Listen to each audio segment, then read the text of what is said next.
Welcome to the show, beautiful human. It's so good to see you. I mean, I talk to you like every other day, but in this context, how are you? I'm so good and I'm so excited to be here with you and everyone. And I love you to pieces. So it feels super special to be connecting in this way with you. I love you. I love you, amazeballs. Can you introduce yourself for the listeners so they can like immediately get the vibe of who you be? Yeah, so my name is Rachael Meeds. I'm still getting used to saying that. I just got married this year. So like when I say I almost always like try to say my old name, but yes, Rachael Meeds. I'm a coach and facilitator for bold, brave, and brilliant leaders who are looking to open their heart and their body to liberating their expression and developing unfuckable a bull self-trust. And the vibe that I'm all about is fulfillment, empowerment, and creating big impact and big money in the world. Amazing. Amazing. And for me, like seeing where you are, what you do, like I know it so intimately, obviously. By the way, everyone, like Rachel and I have worked together, so we like know each other like very well. But I also know so many things about your journey, and you've been through so many things as a human. And Mm. like I always kind of love hearing that side of people's story because someone like you shine really bright, you do all this amazing stuff. You've really created like a very dreamy life for yourself. But what people maybe don't always see is like all the things that it took to become that kind of person. So I just kind of wanted Hmm. to like name this up front because we're going to talk about like self-trust and, you know, being an embodied leader and liberating your expression in the world. And I think understanding like who the teacher is inside of that conversation helps to land it for people, you know? Hmm. Yeah, absolutely. So I love sharing this piece because something for me that I think is so important is like you mentioned, like connecting to the person that is behind the scenes of what you see front facing in the world. And long story short, like I grew up in a reality as a young person, as a child, where like I didn't feel safe at home, I didn't feel safe at school, I was bullied really badly, dealt with a lot of really big challenges within my family dynamics and experienced just a lot of trauma. And it was exceptionally difficult for me as I got older to feel connected to the world. I really struggled with depression and anxiety and like didn't think that I would make it to my 18th birthday. And, the thing that was interesting was simultaneously to that, though, like I had known since I was a child that my soul was like on earth to help people. And like even as a kid, like I remember when like 9/11 happened, I like did this teddy bear drive to like collect teddy bears for all the kids who lost parents. Like I just like was consistently doing things that I out of as a really as a child, like I look back and I'm like, wow, Rach, like that was like fucking amazing. And so it was like this like interesting duality of being in like really deep pain and experiencing a lot of turmoil, and then simultaneously like knowing on a soul level that I was here to do some really beautiful things in the world. And as I went through my adolescent years, like I mentioned, I really struggled with my mental well-being and my emotional well-being. And when I turned 20, that was like a really pivotal moment in my life. I started exercising and I was working for a company at the time where, there was like lots of healthy food. So I was like actually nourishing my body. Cause another piece of this too is like I left home at 16. And so I was like thrown into like adult reality, like in high school and like still trying to finish high school while learning how to be an adult. And it was extremely difficult. I did graduate and yeah, so anyways, fast forward to being 20, I like started to reconnect with life and like what it felt like to be alive. And I left the abusive relationship that I was in. And this was like when I had like my initial kind of quote unquote like spiritual awakening. And I remember going into like a metaphysical store and being like, what the fuck are these chakra things? Like, what's chakras? And like bought my first crystals and like just like really started to connect with my spiritual essence, because another piece of this was like I was raised Catholic, and when my grandfather passed away, he was like my best friend at age 12. I like left the church. I was like total atheist mode, like didn't believe or feel connected to anything. And so this was like a really special moment where I was starting to feel life love me, and I was starting to feel God, and God from a like non-religious sense. And it was really beautiful. And from that point forward, I like moved across the country by myself and started this totally new life where I was working in like sales and marketing jobs. And then I moved again after I got my heart broken by a man that I was like really in love with when I lived in Edmonton, Alberta, here in Canada. And it was when I moved to Kelowna. For those of you that are familiar with Canada, Kelowna's in British Columbia. I got introduced to the fitness industry again, and I ended up working in the fitness industry, and I just like fell in love with helping people. And it was like the first job that I had where I was like actually coaching people and supporting people, and I was really fucking good at it. And I ended up like really rising in this company. I became one of the top people in like the largest fitness company in Canada. Went to like a big event, and I was just like starting to feel confident. I was like, okay, yeah, like I'm really starting to see how I get to fulfill this like deep, delicious feeling of helping people. And that was the job that actually introduced me to the coaching industry, because I was already coaching people with their fitness goals, and it was really like magical. But I still at that point didn't know like what life coaching was. Like I had no fucking idea. And I actually met this man, and he was like, yeah, I'm a life coach. Can I take you out for coffee? And I was like, okay, sure. And like my whole fucking world just like I was just like, oh my God, like this is what I'm supposed to do. Like I had no idea that this existed, because I wasn't someone that followed the conventional path. I didn't go to college. I didn't go to university. I thought about being a therapist. I thought about being a psychologist, but like nothing ever like fully was like, yeah, like that's exactly what I meant to do. And so when I learned about coaching, I was just like, holy shit. And very soon after, I'd enrolled into my first certification program, became a holistic health and life coach.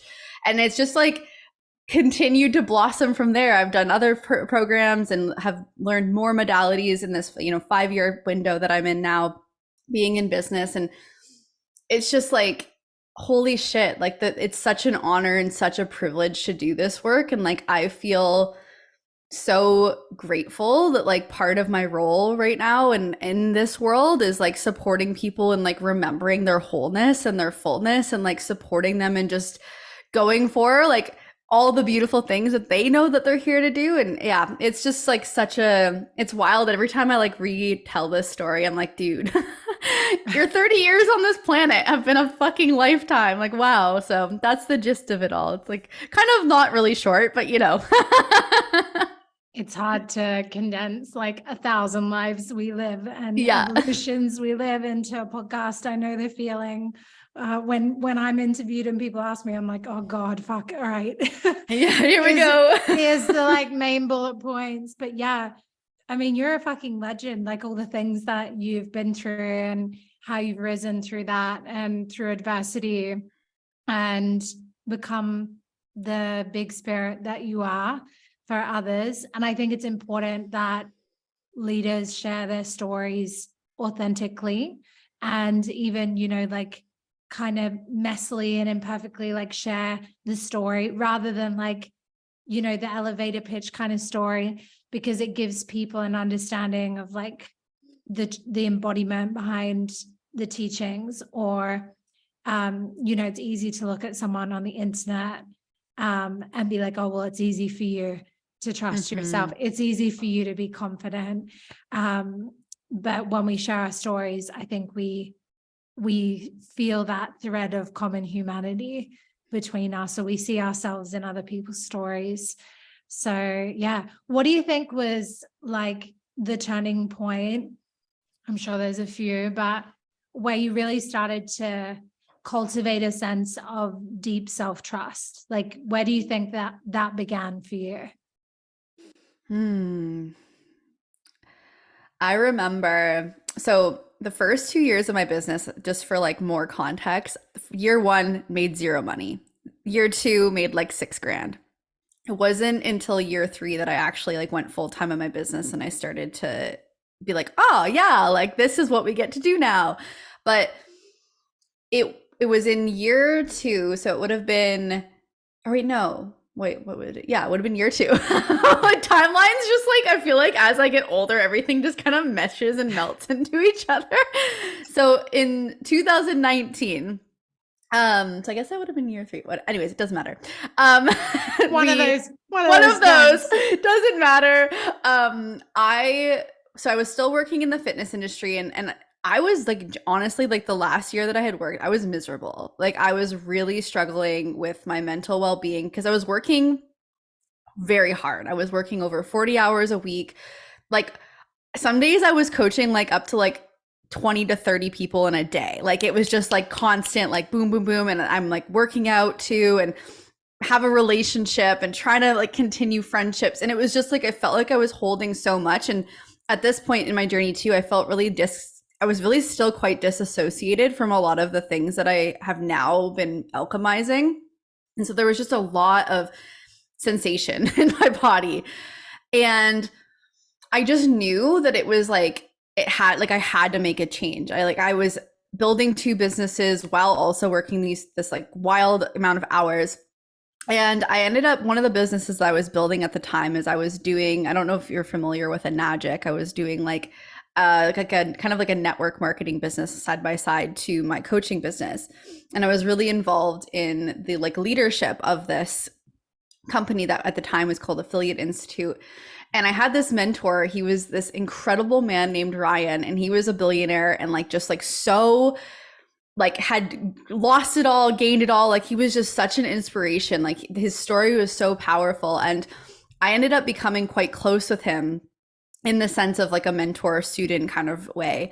And this entire year, like the entire year of 2019, I was manifesting going to Bali. Like I wrote it in my journal, like all the fucking time. Like I was just like, for some reason, like on a deep, like psychic level, like I knew that I was supposed to go to Bali. No idea how. Like I was like, I don't have the funds. Like I don't know how this is going to happen. And one day I get a text message from this mentor named Todd, and he's like, Ryan wants to pay for you to go to Bali. There's this like in-person mastermind. He wants you there. Like he's going to pay for you to go. And it was like an over $20,000 experience. And I was invited to go for free. And I'm like, holy shit, I have a week to go. And it was just like, okay, I'm going to Bali. I had to like basically tell my boss at the time, like, I'm going. Like, I'm not asking for this time off. Like, I'm going. And like, this is just what's happening.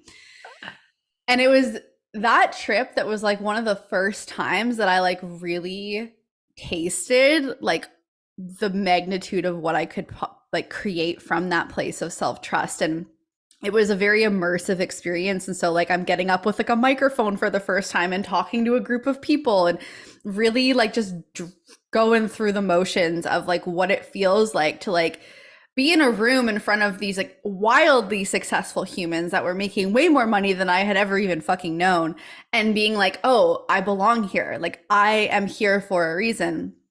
And something energetically like shifted for me when I was on the land. Like I went to that trip one person and I left another. And even when I came home, my partner was like, you're different, like in a really beautiful way.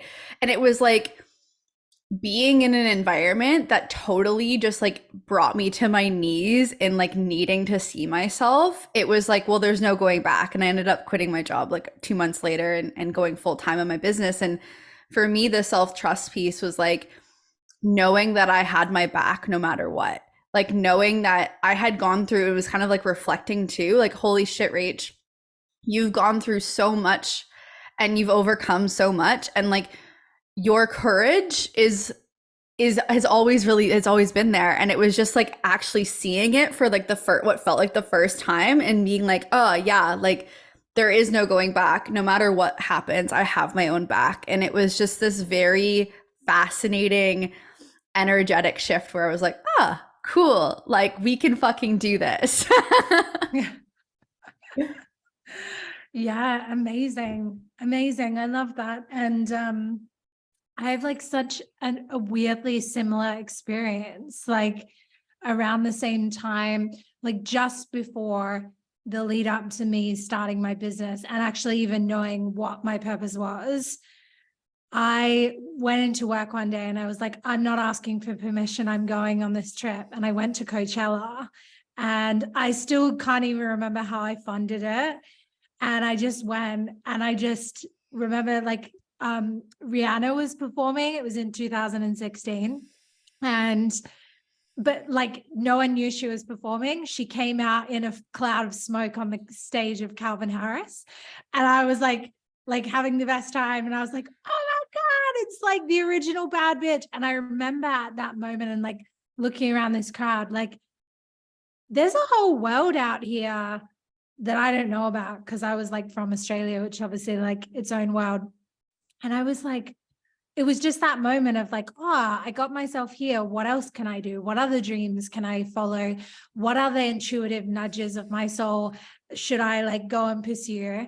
And then within like a month, I left and I moved to London, which has nothing to do with Coachella at all, but it was the next urge that I got. And I went, and then the story unfolds and I started my business a few months later. But yeah, it kind of makes so much sense when you look back, but at the time you're like, holy shit, what am I doing? Yeah, totally, dude. It's so wild. And it's beautiful when you like learn. Like, I feel like the more that you listen to those intuitive pulses, you just create more self-trust because it Yeah, always leads somewhere that makes sense eventually. And it's yeah, beautiful. absolutely. Absolutely. So one of the things I really see in you, and which I imagine you're kind of known for in your community, is, you know, really having this like bold, outspoken expression. It's probably also like why we're linked up, you know what I mean? Like Yes. kind of walking in that direction together. Um, so for you, with your experiences, obviously, like I know that you mentioned like you got bullied, but like in our chats, like you were like very severely bullied, like Hmm. shockingly so, right? And I hear a lot of stories, right? But I remember like tears in my eyes talking to you about this. Mm. And from my line of work, I know when adverse experiences happen like that, especially to little girls, it fucks up your throat chakra. Mm. I mean, it fucks you up in a lot of ways, but to then become like a very self-expressed, liberated, unapologetic, living outside the box, coloring outside the lines kind of woman, like that to me is like a reclamation, because there's another timeline Mm. you could have gone on. So what, like for someone who resonates with that story, which I do as well, but they're maybe a bit like earlier on in this journey, they're just starting to follow those breadcrumbs of like, well, maybe I do have an opinion, you know, maybe I do want to say this thing, or maybe I am a bad bitch inside. I just don't know how to do it on the outside. Like, where did you start with Mm. reclaiming your voice? Yeah.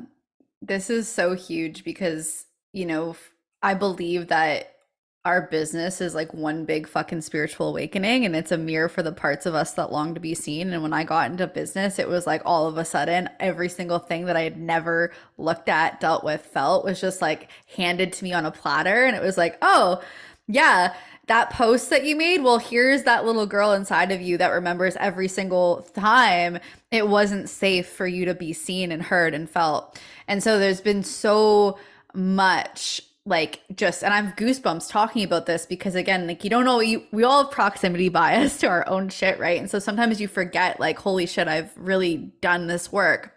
Um, for me, so much of me reclaiming my wholeness and like really feeling secure within myself like has to do with my body. And it wasn't necessarily like a mind piece. Like there, of course, has been a lot of mindset work, but for me, so much of what has been like a massive supporter and like me actually learning to feel secure within myself to hold the potential of people not liking me or getting canceled or called out on the internet has like come from like how I show up for myself and how I see myself behind the scenes. And so a big piece for me has been movement, embodiment work, breath work, and excuse me, learning to like actually like hear myself and like use my voice. And so for me in my experience, like I remember I worked with somebody a few years ago, and it was one of the first times that I like started to like use my voice to express my pain and my anger. And I would like scream into a pillow, and I'd hit a pillow, and I would make sounds. And even doing that on my own, like getting used to like just opening my throat. Like, what does it feel like to look in the mirror and like hear my voice? Like, what does it feel like to make a sound, to sing, to express, to just like let things be heard before, you know, ever needing anybody else to see me or hear me? Like, can I hear myself? Can I feel myself? And, you know, it's been this like, so interesting that my throat's like starting to make little, it's like, it's so real, right? Like, it's like, there's still these like deep pieces that of like, happens to me. That happens to me when you start talking about like these really old things, the old crispy throat starts to come up like, oh, hey girl. Yeah. It's like, remember me? I'm still here. Oh my gosh. It's so fascinating. And like, you know, I feel like in more recent times, because I would say like it's been a huge journey, especially the past few years, but I would say this year specifically was like really when I was like, okay, like it's fucking time for me to be seen in the world in a bigger way. And yeah, like as you mentioned, like one of the reasons I was so drawn to working with you was like, fuck yes, like I am here for the unapologetic expression. This woman is just this beautiful, fiery Leo and like a soul sister, and I need to be in her space. And so like it's been like, you know, working with you and being in this breathwork facilitator journey, and just getting to a point where I've been able to ask the question, like, do like regardless of how I'm received, like if I'm expressing authentically from like my center, my truth, like can I be proud of myself at the end of the day regardless of how people receive me?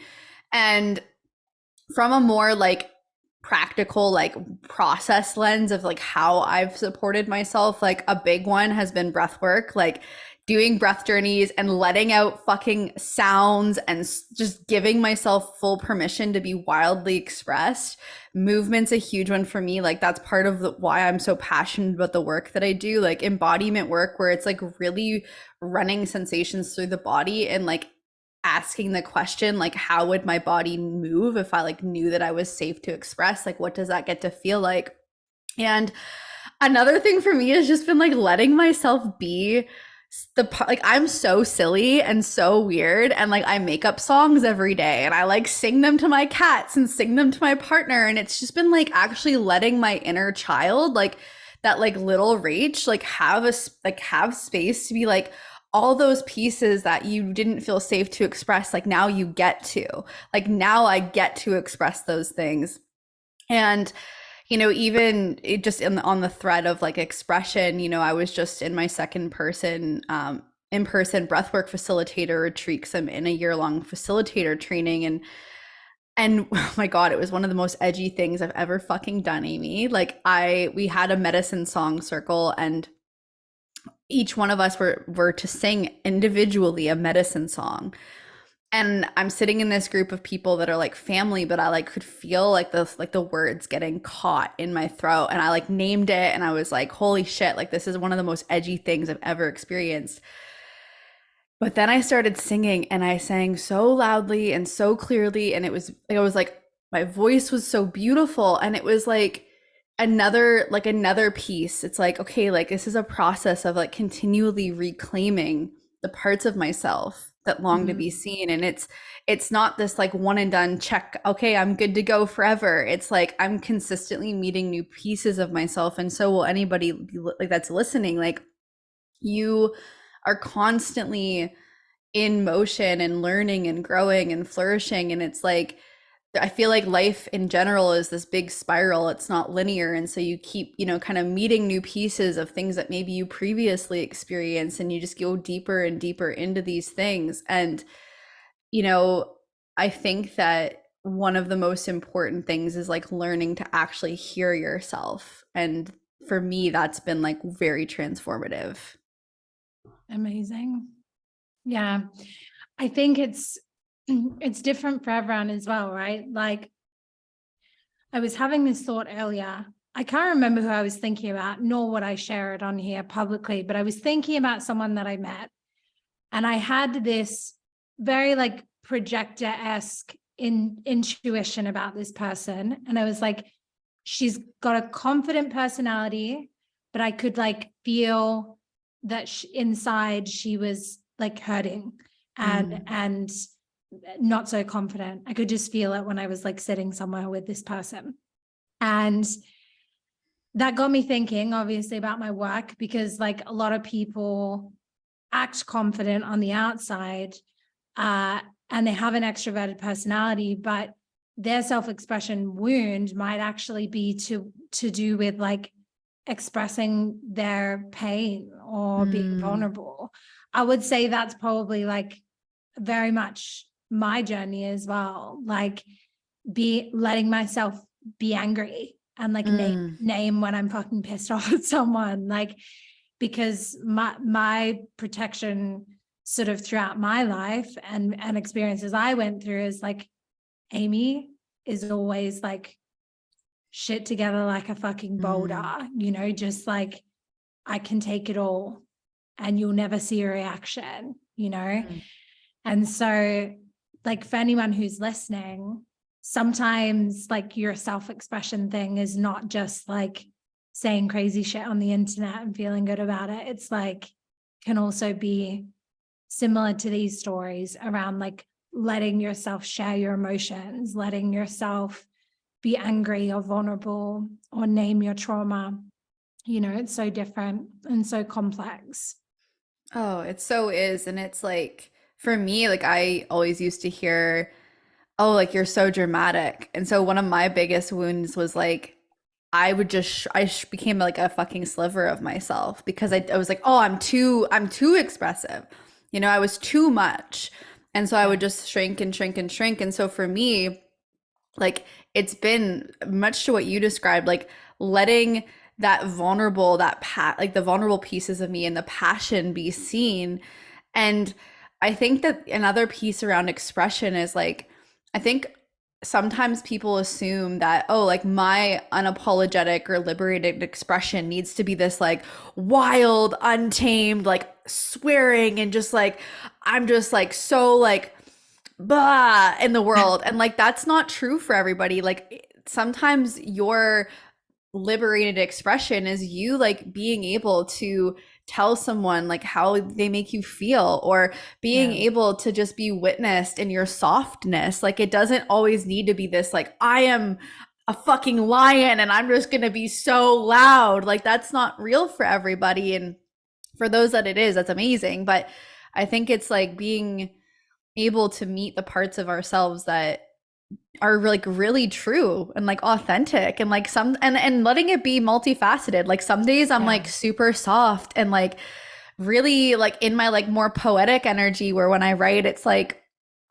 like it just like it's like feels like I'm channeling like a very like artistic aspect of myself. And then other days I'm like, yo, what's up, motherfucker? Like, you know, and like it's all of me. Like it's and like some people might be like, who is the fuck? Like, who are you? Like one day you're this and the other day you're that. And I'm like, yeah, like that's true. Like I am all these things. Literally, I'm the exact same. And I was like just thinking about this like earlier. I was looking at my Instagram from day to day, and like today I created a reel and it was like this audio that's like, the person you are dialing does not give a fuck.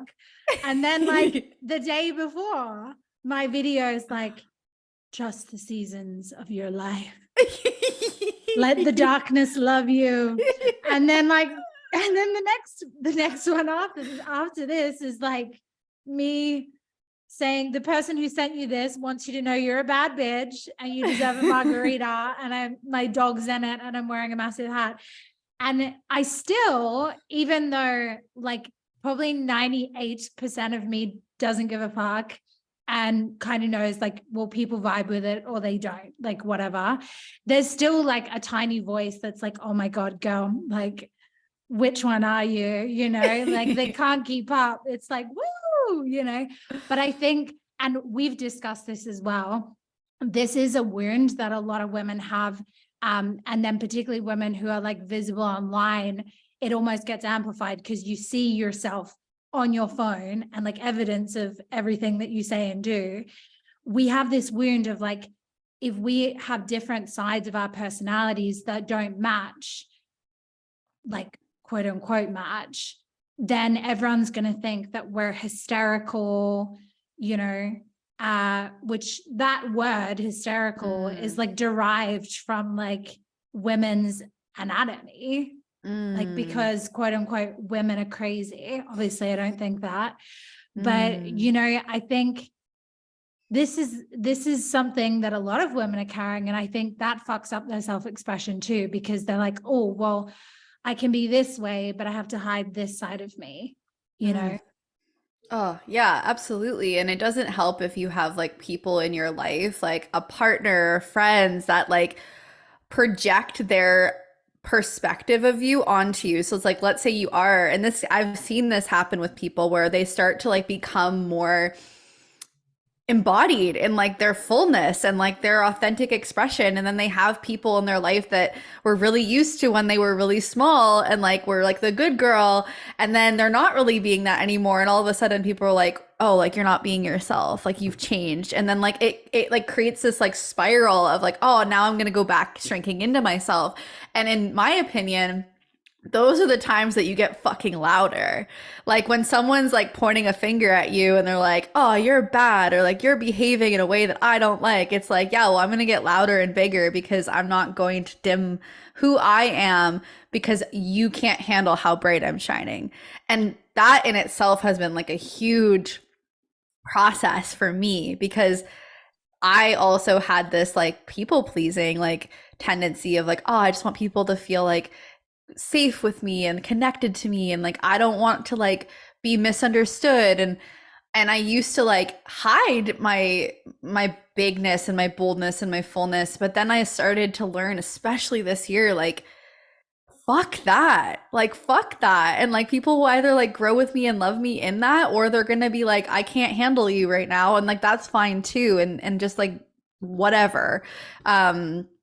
But it can be really fascinating when we like start to embrace that multifaceted essence. And like for those that are familiar with human design, I'm a manifesting generator, and so much of my beingness is like I'm just like many things, and I love many things, and I'm very like bold, and I kind of create space in the world for people to embrace their like multifaceted experience. And for me, like that's been a huge healing piece too, is just like we were talking about, like being like, yeah, I can be many things, and that's beautiful, and we're not one thing. Yeah, 100%. And at least for me, you can let me know if you feel the same. Like I want to demystify something for anyone who's listening, who's like on this journey and they want to get to that point of having that like badass, unapologetic self-trust and expression. This is like the biggest thing that people say about my personality, right? Is like being so unapologetic.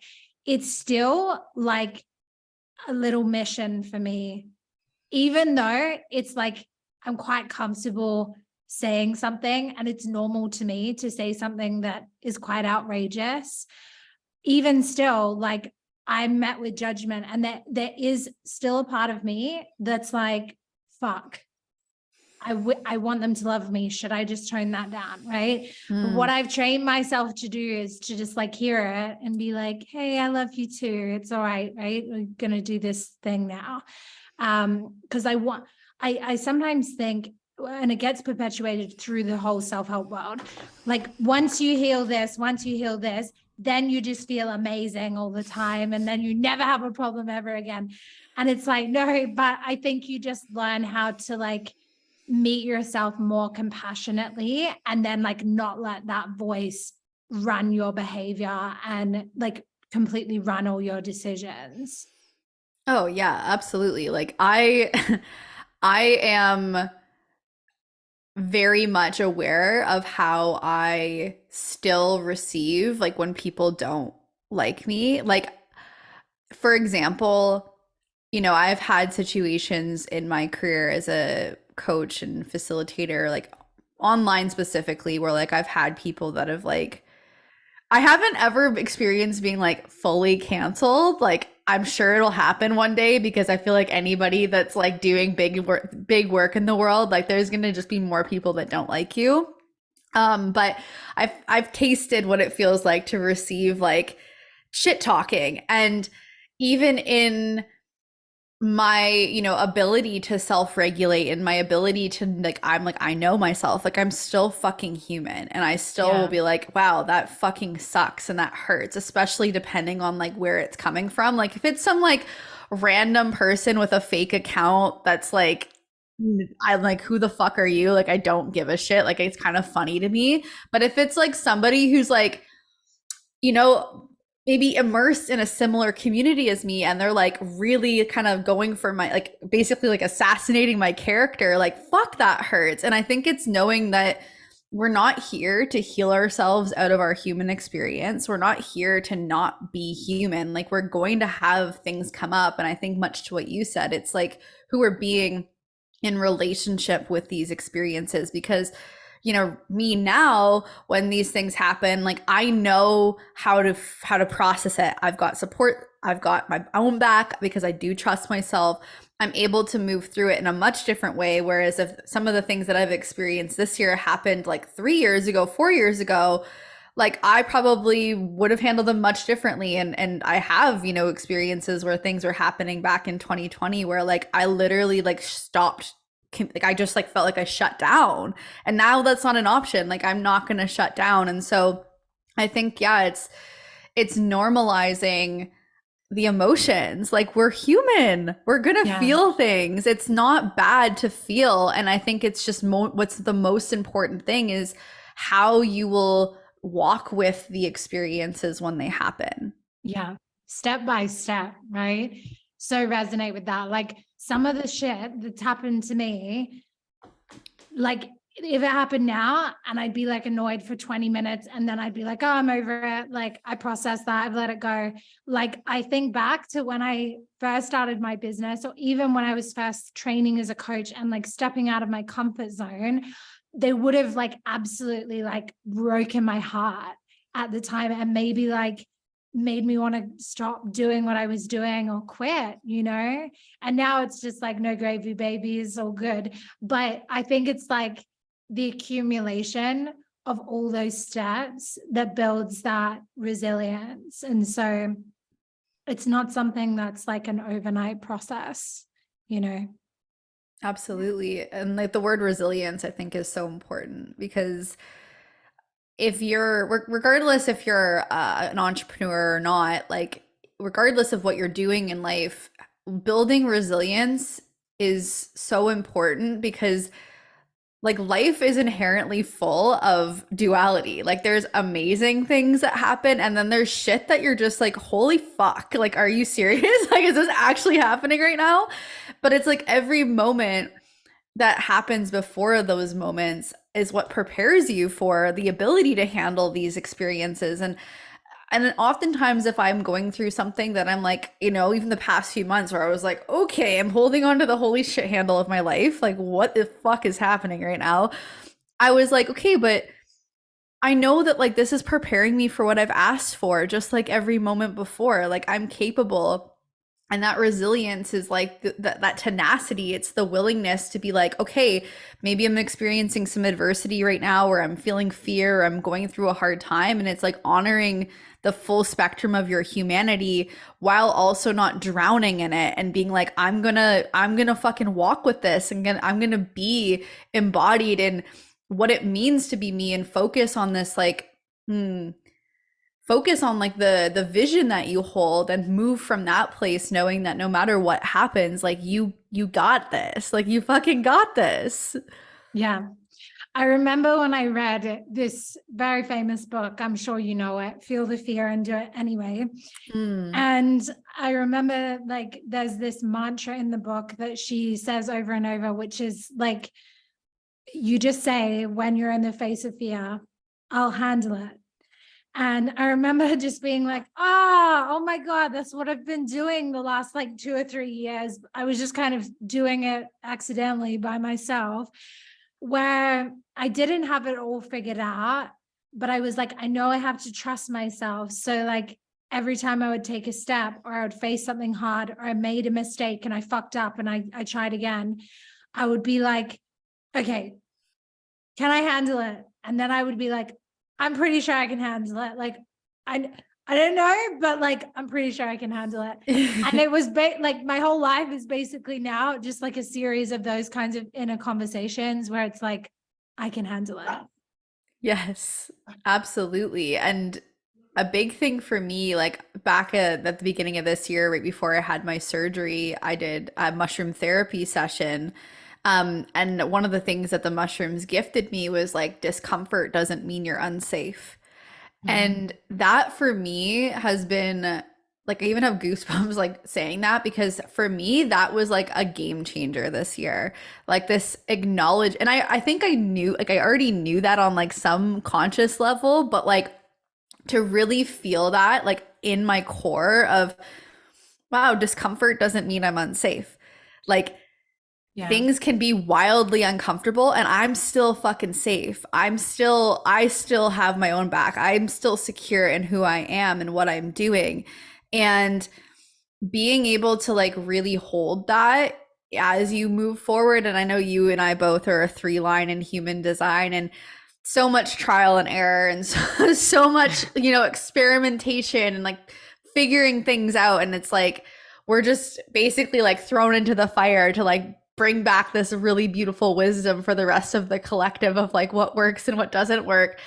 And in that, like, it's so much of it has been like this making, like, befriending discomfort, befriending like the wide range of intense sensations that come with like making big, bold moves in the world and like choosing to be brave again and again and again. Yeah. That's a really important distinction. And I think it's an important combo at the moment because, I was teaching this the other day in the Defiant Confidence class that I did. And I was like, some people are not going to like me saying this, but it is true. And I'm going to tell you what's true from my years of expertise, my qualifications, and my lived experience. If you want to do big things and create courage and confidence, you have to get uncomfortable. You have to face your fears. It's not always going to feel like super nice and super easy and like you're being comforted and coddled the entire way.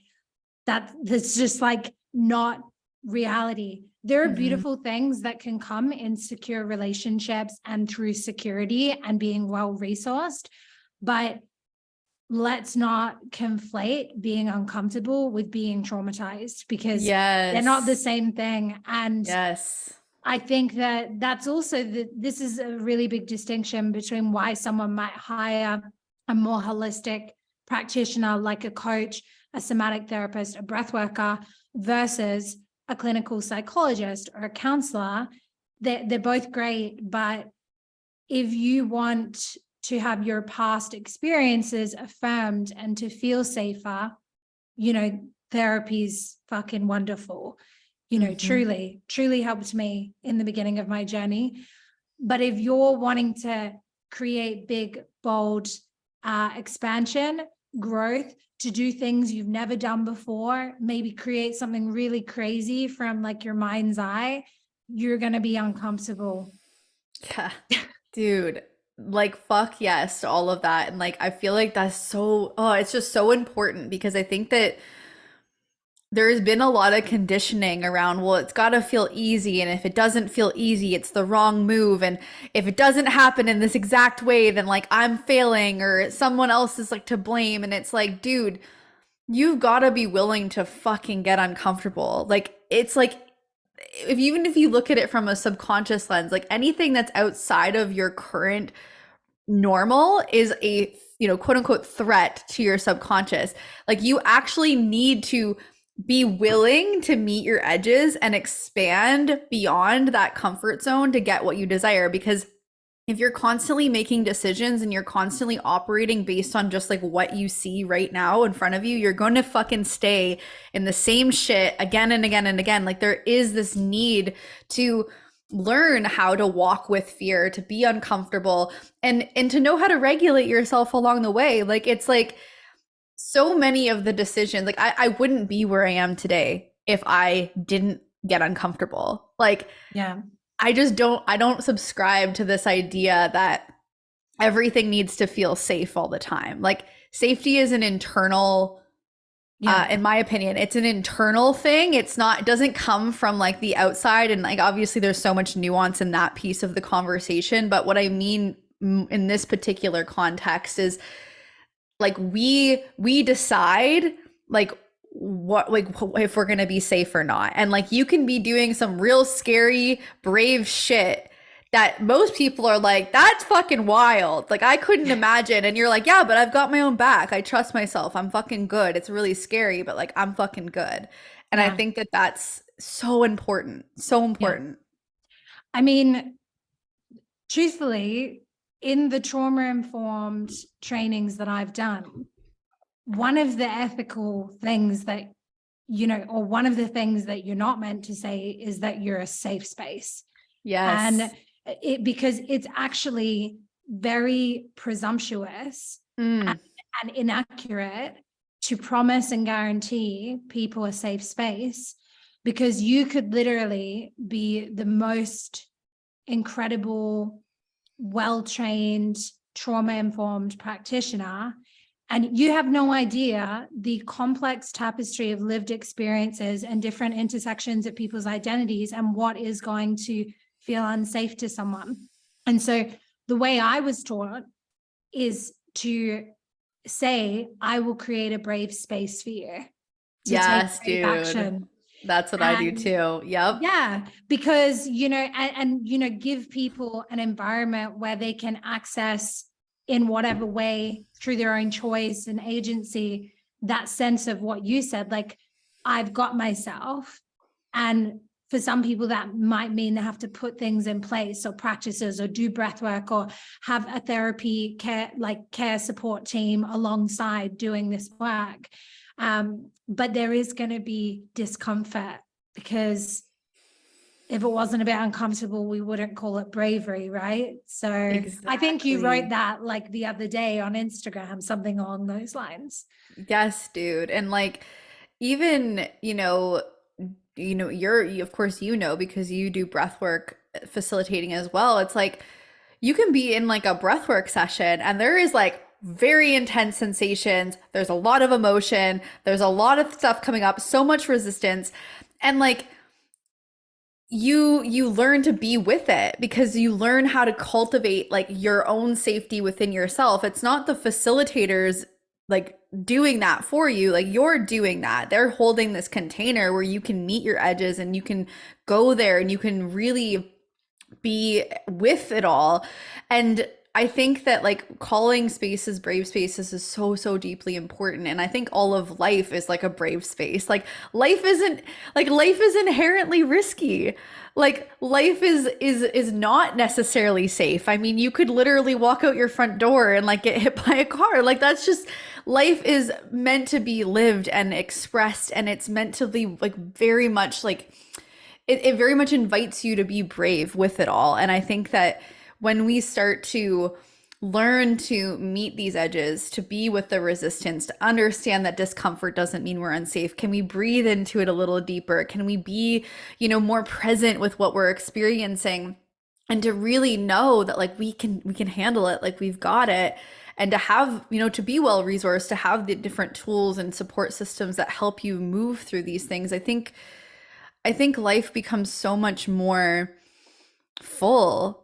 Like it becomes so much more exciting and so much more of an adventure when, instead of constantly seeking the most comfortable, safe environments, we like learn to I don't know, like just go for the things that light us up the most, even if they are scary. And it doesn't mean that we always need to be like on the edge of our seats and uncomfortable energy. Of course, like we want to have, you know, some level of harmony in our life. But I think that any person that I know, including myself, that has created really fucking awesome shit in the life and like the world and in their life, like, dude, I think I meet discomfort at least every day in some way, shape, or form. Like, Yeah. it's not comfortable to be like hella visible in the world. Yeah, definitely. You know, and some people are like cool with like having a sort of safe, comfortable, consistent life, and there's nothing wrong with that either. But if you're a listener of this show, or you follow my work or Rachel's work, you probably like variety. You like a little spicy sauce in your reality. And so I guess like from this combo, what I wanted to normalize was like that it is amazing and it's really uncomfortable sometimes, you know, it's a bit of everything. Fuck yes. Yeah.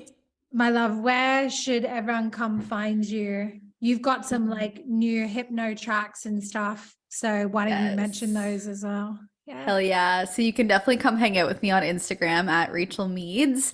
You can go to my website, rachelmeeds.com. I do have a new hypnosis offering that has some really fucking juicy tracks involved for only $17. So I'll make sure that Amy links that in the show notes. And then some really beautiful things are coming up this next year. I have a new mastermind coming out called Liberation. I have a new embodiment container called the Static. And of course, if you want to work one-on-one in any capacity, you can just send me a DM on Instagram and we can chat and see if it would be the right option for you. Amazing. Oh, and my podcast. You can come hang out at my podcast too, the Embodied Leadership Podcast. Yeah, and your YouTube. Oh yeah. There's so there's like there's all of these things happening. Yes, I just started a YouTube channel at Rachael Meeds, so I'm gonna be dripping some really awesome things in that space too. Yeah. If you guys listening liked the piece around self-trust, she's got a really good video on self-trust on YouTube. And it's a bit more like, because it's just you, it's like, here are some steps, whereas we were just kind of riffing. So you could probably go over there with your journal and like jot everything down and put it into action, you know, further to this chat. So get amongst it. Yeah. Thanks for coming on the show, babe. I hope all the listeners loved it. I'm sure they did. And I'll see you probably tomorrow in our boxing room. Thank you for everyone listening. Love you, Amy. Love you.